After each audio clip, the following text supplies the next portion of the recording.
These creme brulee donuts have taken over the internet, and for good reason. Not only are they the most Instagrammable dessert out there, they are exactly how you expect them to be. Soft and pillowy fried dough with a creamy custard center and all the crunchy caramel topping. The entire affair. Now they may seem like a lot of work, but if you organize your ingredients right and you follow these detailed instructions, you'll end up with incredible results on the first try. I promise you they'll be a raging success. Let's get started by making the dough. I'm using 25 grams of fresh yeast, which you can also switch to 7 grams of dry active yeast. I'm going to proof this with 30 grams of sugar and 150 milliliters of warm, not hot milk. Add 1 tablespoon of flour and mix to combine. Let it proof in a warm space for 5 to 10 minutes or until bubbles form. This is your sign that the yeast is active. Next, in the bowl of a stand mixer, add 400 grams of flour and make a well in the middle. Then add in your milky yeast composition and crack 2 whole eggs. Attach a whisk and start on low speed, working up to medium speed to combine the dough. Then switch to a dough hook attachment once you get to a shaggy dough consistency. Knead for 5 to 10 minutes or until the dough is smooth and elastic. Once you get to that stage, it's time to add in your soft butter, 80 grams that we're going to add in gradually while kneading on medium speed.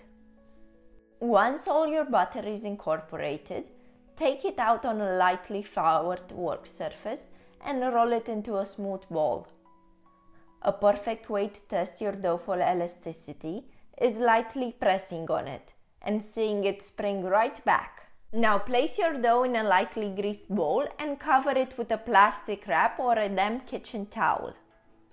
Allow your dough to rise in a warm space for 1 to 2 hours or until doubled in size. While your dough is rising, you can make the pastry cream. Place a saucepan on medium heat and add in 500 milliliters of whole milk.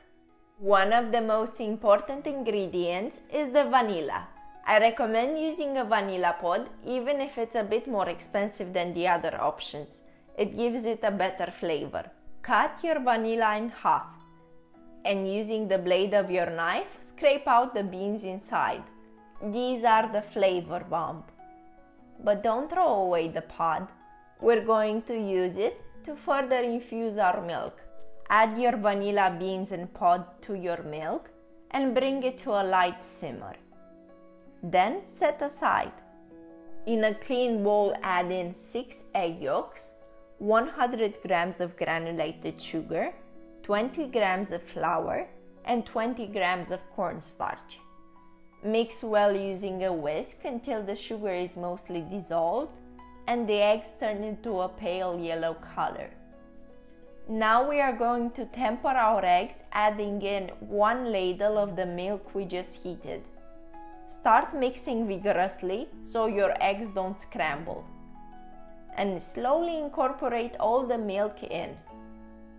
Then pour the mixture back into the saucepan and return it to the stove top over medium heat. While continuously whisking, heat the mixture until bubbling and completely thickened. Remove the pot from the heat and add in 40 grams of butter. Mix until everything is well incorporated. Transfer your cream to a bowl and cover it with a plastic wrap, carefully placing the plastic directly against the surface of the custard to avoid the skin forming. Refrigerate the cream for 1 to 2 hours or until completely cooled. Now that your dough has doubled in size, punch the air out and transfer it to a well-floured work surface. The consistency might still be a little bit sticky, so that's why you need a lot of flour. Using a rolling pin, roll out your dough until 1 centimeter thick. The thicker the dough, the bigger and fluffier the donuts. Now using a 3-inch cookie cutter or a glass, cut out circles from the dough. Knead the remaining dough back into a ball and continue to roll it out and cut rounds until you've used as much dough as you can. Place your rounds on a baking sheet, leaving room between each other so they have space to rise. Now cover them with a plastic wrap or a kitchen towel and allow them to rise for 20 to 30 minutes or until doubled in size. For your frying station, use a deep frying pan and about 1 liter of vegetable oil. Sunflower or canola oil will do. And bring it up to 360 degrees Fahrenheit. Now carefully place your dough circles into the hot oil, working in batches. Cook them for 1 to 2 minutes or until golden brown. Flip them and cook for another minute or so. The donuts will instantly fluff up and expand. If your donuts turn brown easily, that means your oil is too hot, so lower your heat. Remove the donuts with a spider and allow them to drain on a paper towel while you fry the rest.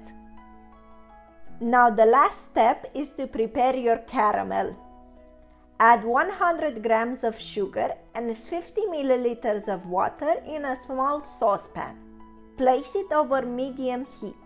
Heat the sugar, giving the pan a gentle swirl occasionally. Do this until the sugar turns golden. And that's it, your caramel is ready. Take the pan off the heat. The color will deepen slightly every time you reheat it. Now it's time to assemble our donuts. Take your custard cream out of the fridge and give it a good mix to loosen it up. Add the cream into a piping bag fitted with a piping tip. The easiest way to do this is to fit your piping bag into a large glass to keep it open. Now using a skewer or a chopstick, insert it into each donut to create a hole for the custard. Insert the tip of your piping bag into the donut and fill it up with cream until a little bit comes out.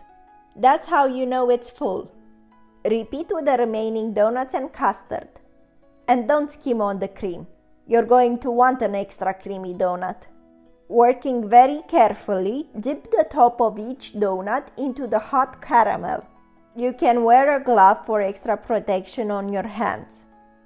Lift the donut from the caramel and tilt it away from your fingers to let the excess caramel drip for a few seconds. Then you can place the donut aside to let it cool.